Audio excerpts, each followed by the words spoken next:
नमस्कार, मैं जितेंद्र चतुर्वेदी। जिस कर्नाटक की जीत कांग्रेस के सिर पर चढ़कर बोलने लगी और उनका पूरा इकोसिस्टम उसे हाथों हाथ उठाकर ये बताने जताने में जुट गया कि कर्नाटक जैसा हाल 2024 में होने जा रहा है, दरअसल उसी कर्नाटक से जो खबर है उस खबर ने कांग्रेस का तो कांड ही कर दिया।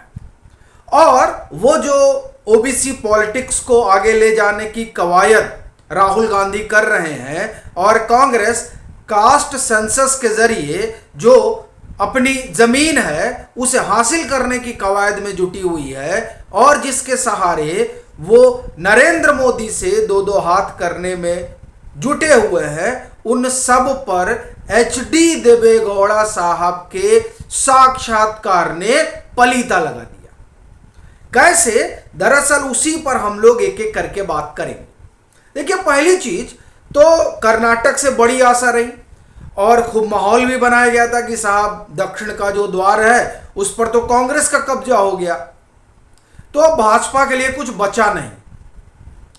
लेकिन देवेगौड़ा साहब जो कह रहे हैं ना, वो काफी है इतना बताने के लिए कि कहीं ऐसा ना हो कि 28 की 2800 सीटें कर्नाटक से लोकसभा की भाजपा की झोली में न चली जाए। और इसके कहने का बड़ा कारण है। वो कारण क्या है वो मैं आपको बताता हूं। जो देवेगौड़ा साहब ने कहा है, ये तो आप जान ही रहे हैं कि देवेगौड़ा साहब जो है वो अब एनडीए का हिस्सा, यानी जनता दल जो सेकुलर है वो एनडीए का हिस्सा हो चुकी है। लेकिन वो एनडीए का हिस्सा हो चुकी है इसलिए 28 सीट भाजपा जीत लेगी, ये काफी नहीं है। असल में देवेगौड़ा साहब का जो कहना है उस कहने ने कांग्रेस के साथ जो है बड़ा खेल कर दिया है। क्या कहा उन्होंने, ये आप सुनिए। और ये बड़ा, आप ये समझिए कि कांग्रेस के लिहाज से बहुत बड़ा झटका है। और वह भी तब जबकि जो ओकालिगा समाज है, ओकालिगा समाज को ऐसा लग रहा था कि कांग्रेस उसके साथ न्याय कर देगी और डीके शिव कुमार मुख्यमंत्री बन जाएंगे। लेकिन ऐसा हुआ नहीं। और ये जो हुआ नहीं वो तो उनके भीतर दर्द है ही है, लेकिन अब जो देवेगौड़ा साहब कह रहे हैं ना वो तो उससे भी बड़ा दर्द है। क्या कह रहे हैं सुनिए। देवेगौड़ा साहब ने कहा कि देखिए, ये जो कांग्रेस है, ये कांग्रेस ने पूरे सेकुलर गठबंधन को खत्म कर दिया है। वो लोग प्रगतिशील होने का दावा करते हैं लेकिन ऐसा है नहीं। कांग्रेस का क्या रिकॉर्ड है यह सब जानते हैं। वो आगे कहते हैं, मैं इकलौता नेता था जिसने राहुल गांधी की पदयात्रा की तारीफ की, लेकिन उन्होंने जवाब देना भी उचित नहीं समझा। वह बड़े नेता हैं, मैं तो छोटा आदमी हूं। ये देखिए, ये जो इंटरव्यू है वो एचडी देवेगौड़ा साहब जो भारत के पूर्व प्रधानमंत्री हैं उन्होंने इंडियन एक्सप्रेस को दिया।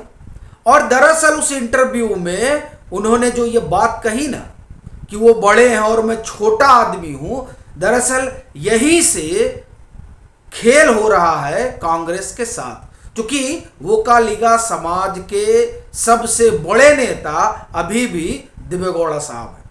आगे देखिए, जब उनसे यह पूछा गया कि एनडीए में आप कैसे आए, क्या प्रधानमंत्री नरेंद्र मोदी का इसमें कोई हाथ है, क्या कहते हैं देवेगौड़ा साहब, पीएम मोदी से मेरे बहुत अच्छे संबंध हैं।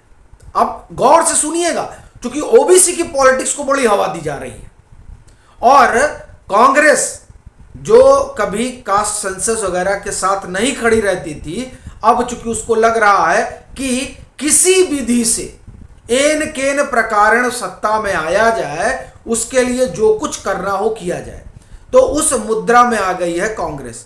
तो अब वो कास्ट सेंसस की बात कर रही है, ओबीसी की बात कर रही है, या मैं यूं कहूं कि जो कांग्रेस जातीय विमर्श से दूर रहती थी अब वो जातीय विमर्श पर आ गई है। तो इसलिए ये सुनना बड़ा जरूरी है। पहला तो देवेगौड़ा साहब ने क्या कहा कि राहुल गांधी ने जब भारत जोड़ो यात्रा शुरू की तो मैं इकलौता व्यक्ति था और पहला व्यक्ति था जिन्होंने उनकी तारीफ की, लेकिन उन्होंने कोई रिस्पॉन्स नहीं दिया। क्यों? वो बड़े आदमी है, मैं छोटा आदमी हूं। अब नरेंद्र मोदी के बारे में क्या कह रहे हैं। देखिए, उनसे हमारे बड़े अच्छे संबंध हैं। वह भी उसी बैकग्राउंड से आते हैं जिस बैकग्राउंड से मैं आता हूं। हम्बल पृष्ठभूमि है ये देखिए, इसके दो निहितार्थ हैं। एक तो ये कि हमारी और उनकी हम्बल पृष्ठभूमि है, और दूसरा ये कि दोनों ही आप एक तरह से कहें कि पिछड़ा समाज से आते हैं। ये बहुत बड़ी चीज उन्होंने कही। फिर वो कहते हैं उन्होंने मुझे बहुत इज्जत दी। ऐसे वक्त में जब लोग मुझे भूल गए हैं, तब उन्होंने यानी पीएम मोदी ने मुझे याद रखा। अब आपको लगता है कि इसके बाद कर्नाटक में जो जनता दल सेकुलर का आधार है, उस आधार पर कहीं टिक पाएगी कांग्रेस? क्योंकि उसको लगा था कि वोकालिगा का वोट उसको मिल सकता है। लेकिन अब जो देवेगौड़ा साहब कह रहे हैं, उसके बाद तो मुझे नहीं लगता है कि कोई संभावना है। और इसी ने कांग्रेस को सबसे ज़्यादा परेशान किया है, क्योंकि जिस साउथ में कांग्रेस ये मानकर चल रही है और पूरा इंडी कि चूंकि कर्नाटक का दरवाजा भाजपा के लिए बंद हो गया है, इसलिए अब भाजपा के लिए दक्षिण में ज़्यादा संभावना नहीं है। लेकिन ये जो देवेगौड़ा साहब कह रहे हैं वो, और जिस तरीके से तमिलनाडु में कांग्रेस, तो आप जिसकी जो हाल है आप देख ही रहे हैं, वहाँ तो है ही नहीं है वो। भाजपा जिस तरीके से आगे बढ़ रही है, तेलंगाना में जिस तरीके से उसका अपना जो है आधार बढ़ रहा है, अभी भी सब यही कह रहे हैं कि अरे नहीं नहीं, वहाँ तो कांग्रेस दूसरे नंबर पर है। लेकिन कांग्रेस कभी दूसरे नंबर पर हुआ करती थी, अब वहाँ भाजपा दूसरे नंबर पर दिखाई देती है। तो ये जो 100 में से 130 में से 60 से 65 का टारगेट है भाजपा का दक्षिण में, ऐसा लग रहा है कि वो बहुत दूर की कौड़ी नहीं है। चूंकि देवेगौड़ा साहब ने बहुत बड़ी बात कर दी है अपने साक्षात्कार में, और वो साक्षात्कार दरअसल इतना ही सीमित नहीं है। उसमें तो उन्होंने नीतीश कुमार से भी जुड़ा रहस्य खोला, और इस पर हम लोग बात भी कर चुके थे कि किस तरह से जब शीतकालीन सत्र चल रहा था, उस दरमियान ललन सिंह ने एचडी देवेगौड़ा की नीतीश कुमार से बात कराई थी। और ये बात जो है, अब खुद देवेगौड़ा साहब कह रहे हैं कि नीतीश कुमार से हमारी लंबी बातचीत हुई, 2 महीने तक बातचीत चली, और ये तय हुआ कि जनता फेडरल फ्रंट बनेगा, और जनता फेडरल फ्रंट का जो चेहरा होंगे वो नीतीश कुमार होंगे। लेकिन उन्होंने एक शर्त रख दी, और उस शर्त ने जो है काम खराब कर दिया। उन्होंने क्या शर्त रखी कि ये जो पार्टियां हैं सब, ये आपस में विलय कर ले, यानी जनता दल सेकुलर जो है वो विलय कर ले जनता फेडरल फ्रंट में। अगर आपको मुझे लगता है कि ख्याल नहीं होगा, ध्यान नहीं होगा, लेकिन मैं आपको ध्यान दिलाऊं कि जब शीतकालीन सत्र चल रहा था, उस दरमियान हम लोगों ने इस पर एक एनालिसिस किया था, और उसमें यह बताया था कि कई विकल्प पर जो है बात चल रही है। उसमें एक विकल्प यह भी है कि जनता परिवार को एकजुट किया जाए।